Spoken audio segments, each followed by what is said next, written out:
నమస్కారం, సుఖీభవకు స్వాగతం. ఈరోజు సుఖీభవలో ఆయుర్వేదంతో మోకాళ్ళ నొప్పులు మాయం, మధుమేహులు తేనె బెల్లం తినొచ్చా, భయం వీడు విజయం తోడు, గుండె పెరిగితే పెనుభారం, ఇంకా హెల్త్ టిప్. మోకాళ్ళ నొప్పులు అనేవి ఇవాళ మనలో చాలా మందికి ఒక పెద్ద సమస్య. కాసేపు కూర్చోలేం, కొద్ది దూరం నడవలేం, పైకి లేవాలంటే కష్టం, కింద కూర్చోవడం మరీ కష్టం. పోటెత్తే ఈ మోకాళ్ళ నొప్పుల మూలంగా మలి వయసులో చాలా మంది బాగా ఇబ్బంది పడుతూ ఉంటారు. మోకాళ్ళలో గుజ్జు తగ్గిపోవటం, వయసుతో పాటు కీళ్లు అరిగిపోవటం వల్లే మోకాళ్ళ నొప్పులకు కారణమని చెబుతారు డాక్టర్లు. వేధించే మోకాళ్ళ నొప్పులకు మన సంప్రదాయ వైద్యం ఆయుర్వేదం చెబుతున్న చికిత్సలు, పరిష్కార మార్గాల గురించి ఇప్పుడు తెలుసుకుందాం. మోకాళ్ళ నొప్పుల్ని ఆయుర్వేదం ఆమవాతం, సంధివాతంగా చెబుతుంది. ఆమవాతం అనేది మన శరీరంలో వ్యాధి నిరోధక శక్తి తగ్గినప్పుడు కనిపిస్తుంది.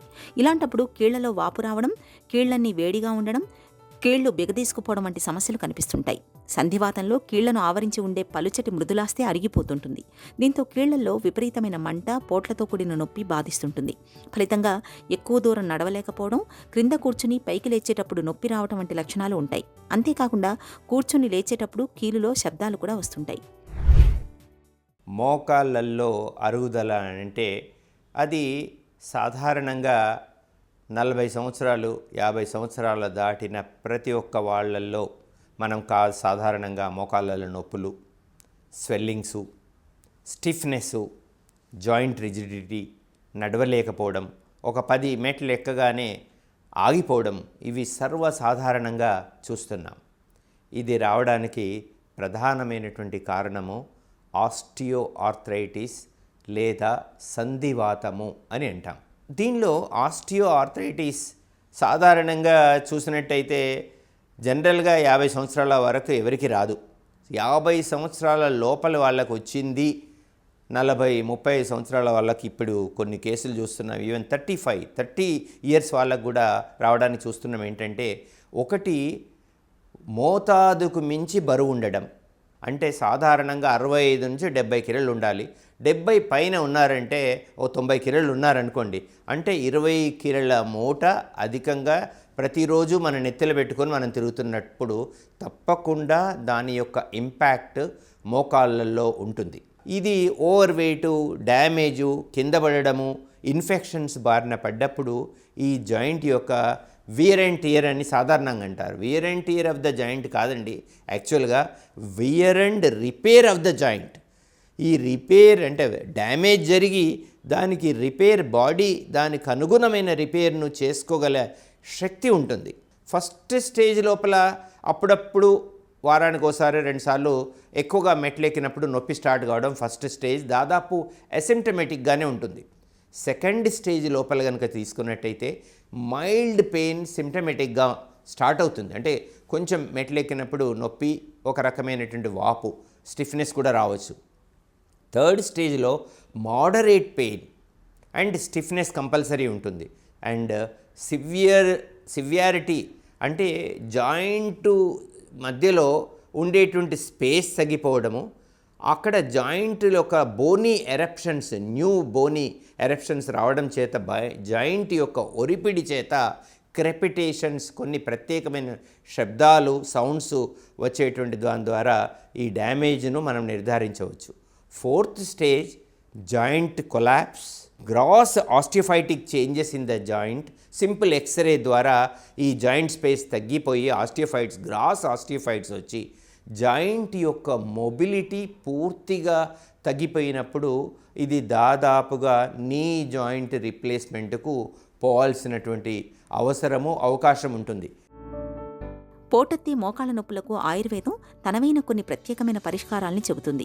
వెల్లుల్లి ముద్దను 2 చెంచాల పరిమాణంలో తీసుకుని నువ్వుల నూనెతో కలిపి రోజుకు 2 సార్లు వేడి నీళ్లతో తీసుకుంటే నొప్పుల నుంచి మంచి ఉపశమనంగా ఉంటుంది. అలాగే అరకప్పు శొంఠి కషాయానికి 2 చెంచాల ఆముదం కలిపి రోజుకు 2 సార్లు తీసుకున్నా మంచి ఫలితం కనిపిస్తుంది. 1/2 చెంచా శొంఠి, 1 చెంచా నువ్వులు, 1/2 చెంచా బెల్లం, ఈ మూడింటిని ముద్దగా నూరి రోజు 2 పూట్ల తీసుకుంటే మోకాళ్ళ నొప్పులు బాగా ఉపశమిస్తాయి.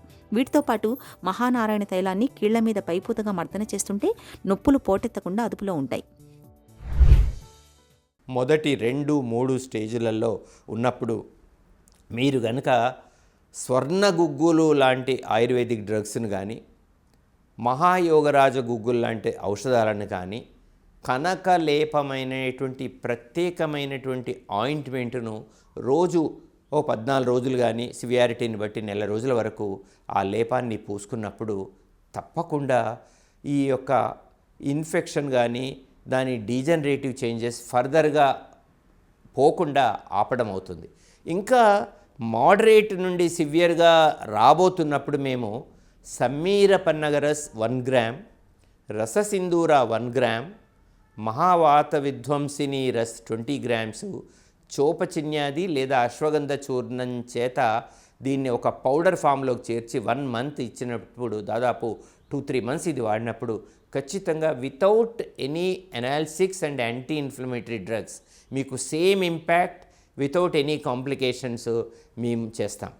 ఇది కాకుండా ఈ సివియారిటీ మీ కంట్రోల్ కానప్పుడు ఆయుర్వేదము ఒక అగ్నికర్మ థెరాపెటిక్ కాటరైజేషన్ అనేటువంటి ఒక ప్రత్యేకమైన విధానాన్ని చెప్పింది. ఈ విధానాన్ని కూడా ఎప్పుడు చేయమన్నారంటే సుశ్రుతుల వారు దాదాపు ఆయన 3000 సంవత్సరాల క్రితమే కాపర్ శలాకాలు కానీ, ఐరన్ది కానీ, సిల్వర్ది కానీ, బెస్ట్ శలాక స్వర్ణంతో చేసినటువంటిది. ఇది ఇన్స్టిట్యూషన్ లోపల మేము సాధారణంగా కాపర్, సిల్వర్ వాడతాం లేదా పంచలోహ శలాకాలని వాడతాం. దీన్ని హీట్ చేసి ఆ హీట్ యొక్క ట్రాన్స్మిషన్ను ఒక శాస్త్రీయ పద్ధతి ద్వారా నీ జాయింట్ యొక్క డ్యామేజ్ ఎంతవరకు జరిగింది, ఎన్ని చోట్ల దాని హీట్ యొక్క ట్రాన్స్మిషన్ చేయాలి, దాదాపు 5 to 10 బిందు రూపకంగా direct invasive, non invasive method లోపల విద్ధ, అవిద్ధ అనేటువంటి ప్రత్యేకమైన పద్ధతుల ద్వారా 4 వీక్స్ చేయడం ద్వారా మీకు దాదాపు 6 మంత్స్ నుండి 1 ఇయర్ వితౌట్ ఎనీ డ్రగ్స్ మనము నొప్పిని తగ్గించి ఫర్దర్ డ్యామేజ్ కాకుండా చూస్తాం. విచిత్రం ఏంటంటే ఈ హీట్ యొక్క ట్రాన్స్మిషన్ ద్వారా మనం వాతలు పెట్టడం అనేటువంటిది అంటాం కదా సాధారణంగా. ఈ వాతల్ని హీట్ డైనమిక్స్ ద్వారా చూసుకున్నప్పుడు మనకు transfer of the electrons into the afflicted joint ఓ సర్టెన్ లెవెల్స్ ఆఫ్ ఎనర్జీని ట్రాన్స్ఫర్ చేస్తాం. దాని ద్వారా ఏమవుతుందంటే నీ క్యాప్సుల్లో ఉండేటువంటి ఇన్ఫ్లమేషన్ తగ్గడం, నీ యొక్క రిజిడిటీ తగ్గడం, తర్వాత రీజనరేషన్ ఏదైతే ఆల్రెడీ అంటే డీజనరేషన్లో ఉందో దాన్ని రీజనరేషన్ ప్రాసెస్కు కన్వర్ట్ చేయగలిగే శక్తి ఈ అగ్నికర్మ లేదా థెరాపటిక్ కాటరైజేషన్కు ఉన్నట్టుగా మా పరిశోధనలు తెలుపుతున్నాయి. మోకాళ్ళ నొప్పులనేవి మరీ మొండిగా మారి వేధిస్తున్నప్పుడు రూక్షస్వేదం, వస్తికర్మ, సర్వాంగధార అనే ప్రత్యేకమైన చికిత్సలను ఆయుర్వేదం చెబుతుంది. రూక్షస్వేదం, సర్వాంగధార అనేవి కీళ్లలో వాపును, నొప్పుల్ని బాగా తగ్గిస్తాయి. వస్తికర్మ అనేది కీళ్లను తిరిగి మామూలు స్థితికి తేవడానికి సహాయపడుతుంది. ఈ చికిత్సలతో పాటు నిత్యం కాసేపు సైకిల్ తొక్కడం, ఈత కొట్టడం వంటి మోకాళ్లపై భారం పెంచని వ్యాయామాల్ని సాధన చేయడం మంచిది. ఇలా అన్ని రకాలుగా తగిన జాగ్రత్తలు తీసుకోవడం ద్వారా పోటెత్తే మోకాళ్ల నొప్పులను చక్కగా అదుపులో ఉంచుకోవచ్చు.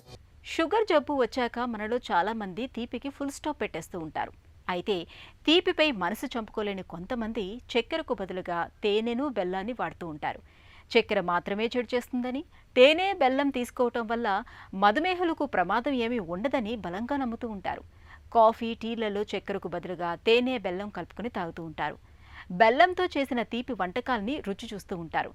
నిజానికి షుగర్ పేషెంట్లకు చక్కెర ఎంత చెడు చేస్తుందో తేనె, బెల్లం కూడా అంతే చెడు చేస్తుందని చెబుతారు నిపుణులు. మధుమేహులు తేనె, బెల్లం వాడితే ఎదురయ్యే పరిణామాలు ఎలా ఉంటాయో ఇప్పుడు తెలుసుకుందాం. చక్కెర వ్యాధికి తినే చక్కెరకి సంబంధం లేదు. చక్కెర వ్యాధిని మనం దాన్ని చెప్తున్నాం కానీ అది చక్కెర తింటే వచ్చేది కాదు. కాబట్టి మనం తినే చక్కెరకి మన రక్తంలో మనం చేసే చక్కెర పరీక్షకి సంబంధం లేదు.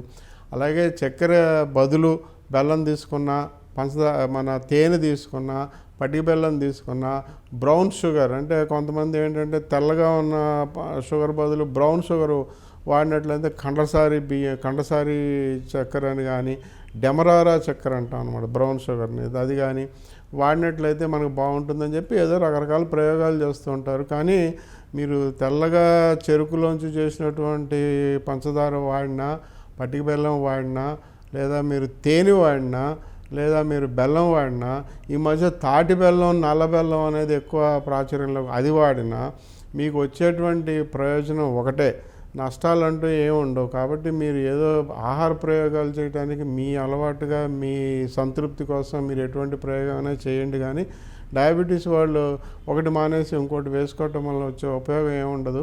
కొంతలో కొంత వాటిల్లో గ్లైసిమిక్ ఇండెక్స్ అంటే వెంటనే ఇప్పుడు మీరు షుగర్ తెల్లగా ఉన్నటువంటి చెరుకుతో చేసిన షుగర్తో మీరు ఆ చక్కెర వాడినట్లయితే వెంటనే రక్తంలో గ్లూకోజ్ పెరుగుతుంది. అదే మీరు బెల్లం, తాటి బెల్లం, నల్ల బెల్లం వాడినట్లయితే నెమ్మదిగా గ్లూకోజ్ పెరుగుతుంది. అంతేగాని వచ్చే ప్రయోజనాలు నష్టాలు అనేవి పెద్దగా దానివల్ల ఉపయోగాలు నష్టాలు ఉండవు. వీటికన్నీ కూడా ఈ శ్రద్ధ అంతా కూడా మీరు మీ రక్త పరీక్షల మీద, రక్తంలో గ్లూకోజ్ మీద మీరు ఆ శ్రద్ధ పెట్టాలి. ఆ గ్లూకోజ్ ఎక్కువ ఉందో తక్కువ ఉందో తెలుసుకోవాలి. వారానికి ఒకసారైనా రక్త పరీక్షలు చేసుకోవాలి. దానికి అనుగుణంగా మీ యొక్క మందులు మోతాదులు మీరే మార్చుకుంటూ ఉండాలి. డాక్టర్ సలహా తీసుకుని మందులు ఎలా మార్చుకోవాలో తెలుసుకోవాలి. శ్రద్ధ అంతా కూడా డయాబెటీస్ పరీక్షలు, రక్త పరీక్షలు, మనం వేసుకునేటువంటి మందులు మోతాదుల మీద పెట్టుకోవాలి తప్ప మనం అసలు చేయాల్సిన పనుల్ని పక్కన పెట్టడం అనేది మంచిది కాదండి. పరీక్షల కాలం మొదలవుతోంది. ఈ పరీక్షల వేళ చాలామంది విద్యార్థుల్లో ఒక తెలియని భయం కనిపిస్తూ ఉంటుంది. పరీక్షల్ని బాగా రాయలేమేమో, ఫెయిల్ అవుతామేమోనని భయపడుతూ ఉంటారు.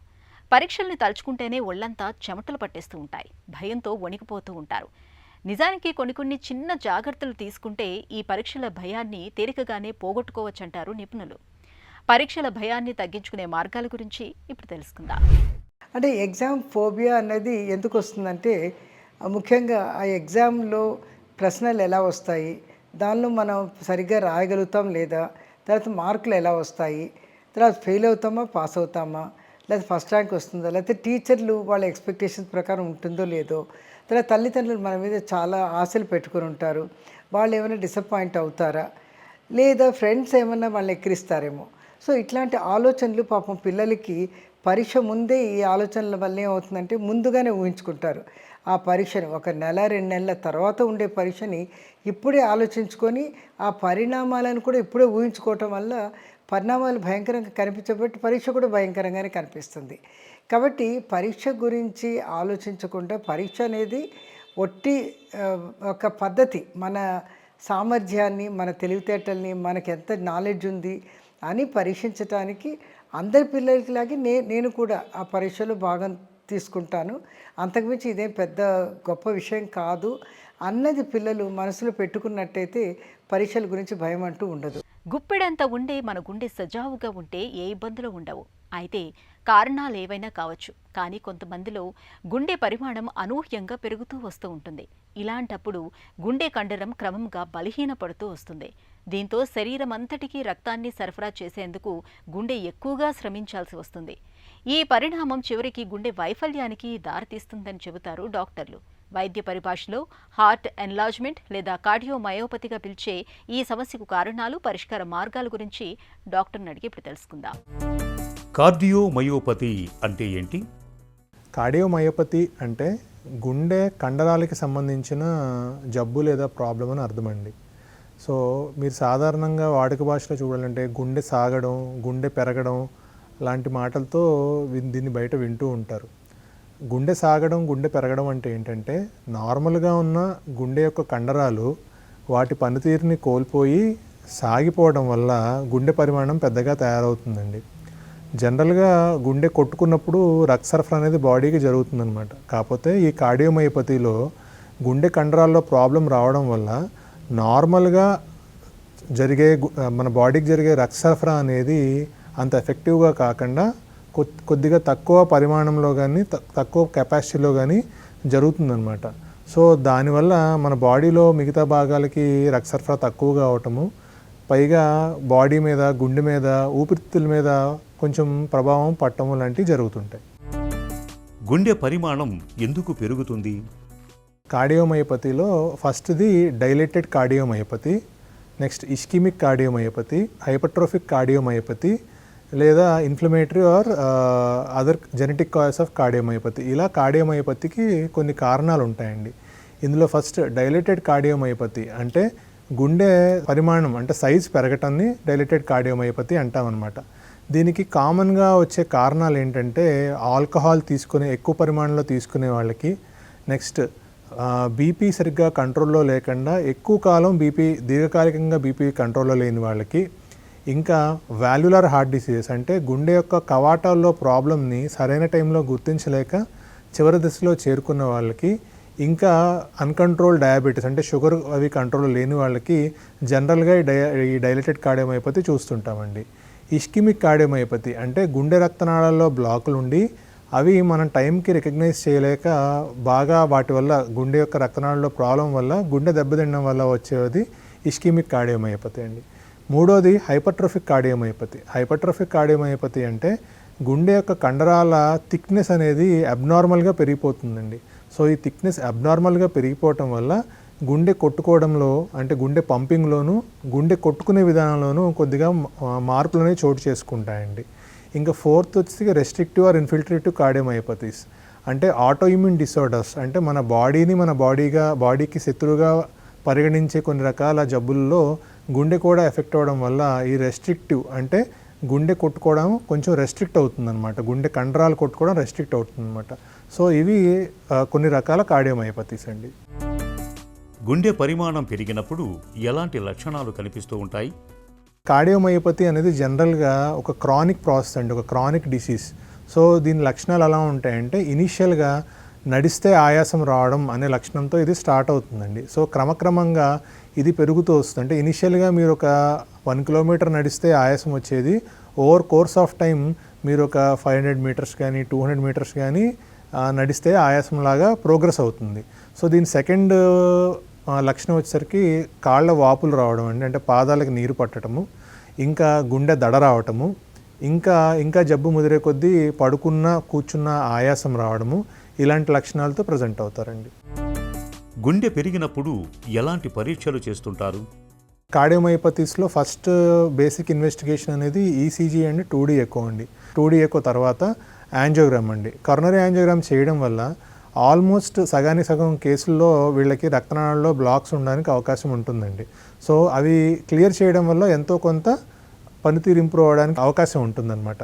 సో యాంజియోగ్రామ్ చేసిన తర్వాత గుండె రక్తనాళాల్లో బ్లాకులు ఉన్నాయా లేదా అన్న దాన్ని బట్టి నెక్స్ట్ స్టెప్ ఆఫ్ ఇన్వెస్టిగేషన్ అంటే ఎంఆర్ఐ, కార్డియాక్ ఎంఆర్ఐ లాంటిది చేయిస్తామండి. సో ఈ కార్డియాక్ ఎంఆర్ఐ చేయడం వల్ల బ్లాకులు ఉన్న వాళ్ళకి బ్లాక్స్ క్లియర్ చేయడం వల్ల గుండె పనితీరు పెరగడానికి అవకాశం ఉంటుందా అనేది తెలుస్తుంది. లేదు రెస్ట్రిక్టివ్ అండ్ హైపర్ట్రోఫిక్ కార్డియోమయోపతిలో జనరల్గా బ్లాక్స్ ఉండవండి. ఇలాంటి వాడికి నెక్స్ట్ ప్రోగ్నోసిస్ అంటే వీళ్ళకి ఏ రకమైన ట్రీట్మెంట్ చేయడం వల్ల నెక్స్ట్ వీళ్ళు హై రిస్క్లోకి పడకుండా ఉంటారో అవి గుర్తించడానికి అవకాశం ఉంటుందండి. గుండె పరిమాణం పెరిగినప్పుడు చికిత్స ఎలా ఉంటుంది? డైలేటెడ్ అండ్ ఇస్కిమిక్ కార్డియోమయోపతిస్లో ట్రీట్మెంట్ ఒకలాగా ఉంటుందండి. వీటికి ఒక మెడికేషన్స్ అవి కంప్లీట్గా డిఫరెంట్గా ఉంటాయన్నమాట. నేను మీకు చెప్పినట్టు EF less than 35% వచ్చినప్పుడు వీళ్ళలో సడన్ కార్డియాక్ రిస్క్ అనేది బాగా పెరిగిపోతుంది. సో కార్డియాక్ రీమోడలింగ్ డ్రగ్స్ అనేవి ఒక గ్రూప్ ఆఫ్ డ్రగ్స్ ఉంటాయండి. సో అవి పేషెంట్స్కి మనం మెడికల్ మేనేజ్మెంట్ పెట్టడం వల్ల వాళ్ళ లక్షణాలు అంటే ఆయాసం లాంటివి తగ్గడంతో పాటు గుండె పనితీరు కొద్దిగా పెరగడానికి అవకాశం ఉంటుందండి. దాంతోపాటు ఈ సడన్ కార్డియాక్ డెత్ అనేది ప్రివెంట్ చేయడానికి కూడా కొంతవరకు అవకాశం ఉంటుంది. వేరాజ్ ఈ రెస్ట్రిక్టివ్ అండ్ హైపర్ట్రోఫిక్ కార్డియోమయోపతిస్లో వాళ్ళు ఒక డిఫరెంట్ కేటగిరీ కార్డియోమయోపతిస్ అండి. వీళ్ళల్లో మెడికల్ మేనేజ్మెంట్ యొక్క రోల్ కొద్దిగా లిమిటెడ్గా ఉంటుందండి. బట్ ఈ కార్డియోమయోపతి గ్రూప్స్ మొత్తంలో కూడాను ఐసీడీ అంటే ఇంట్రా కార్డియాక్ డిఫిబ్రిలేటర్ అనేది చేయడం వల్ల వీళ్ళ ఒక సడన్ కార్డియాక్ డెత్ రిస్క్ అనేది మనం తగ్గించడానికి అవకాశం ఉంటుందండి. గుండె మార్పిడికి ఎప్పుడు వెళ్తారు?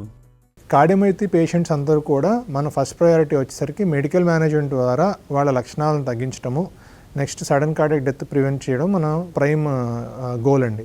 కాకపోతే ప్రతి పేషెంట్ కూడా మెడికల్ మేనేజ్మెంట్ బియాండ్గా అంటే మనం 4 to 5 years మెడికల్గా మేనేజ్ చేసినా కూడాను బియాండ్ దట్ గుండె పంపింగ్ పడిపోవడం వల్ల వీళ్ళకి రిఫ్రాక్టివ్ సిమ్టమ్స్ అంటే పడుకున్న ఆయాసం రావడము, కంటిన్యూస్గా బీపీ తక్కువగా ఉండటము, కంటిన్యూస్గా కాళ్ళ వాపులు ఉండటము ఇలాంటి లక్షణాలు ఉంటాయండి. సో ఇలాంటి పేషెంట్స్ని మనం ఇంకా మెడికల్ మేనేజ్మెంట్తో చేయడానికి అవకాశం ఉండదండి. సో ఇలాంటి పేషెంట్స్ని మనం కార్డియాక్ ట్రాన్స్ప్లాంట్ చేయించడం ద్వారా వాళ్ళకి మనం ఒక కొత్త లైఫ్ ఇవ్వడానికి అవకాశం ఉంటుందండి.